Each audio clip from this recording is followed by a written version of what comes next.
അഞ്ചാം ക്ലാസ്സുകാരുടെ 6th ക്വസ്റ്റ്യനിലെ B part നോക്കാം. ഇവിടെ ഒരു പിക്ചർ കൊടുത്തിട്ടുണ്ട്. In the figure the length of the bottom line is 5 centimetre.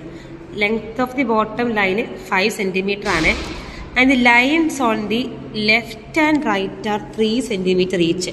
അതായത് ഇവിടെ നമുക്ക് length of the bottom line ഇവിടെ 5 സെന്റിമീറ്റർ പറഞ്ഞിട്ടുണ്ട്.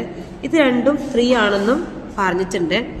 അങ്ങനെയാണെന്നുണ്ടെങ്കിൽ the lines on the left and right are at different lands.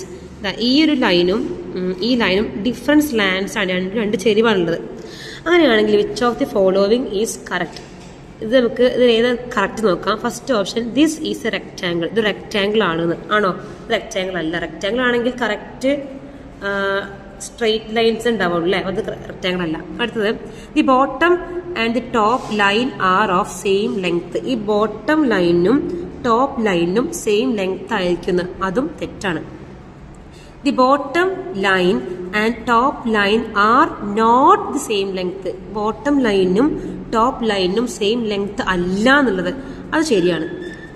There corners are drawn using same corners of a set square. ഒരു set സ്ക്വയറിന്റെ ഒരേ corner ഉപയോഗിച്ചാണ് ഈ കോർണർ എല്ലാം വരച്ചെന്നുള്ളത്. അപ്പോൾ അതും തെറ്റാണ്. So option C is the right answer.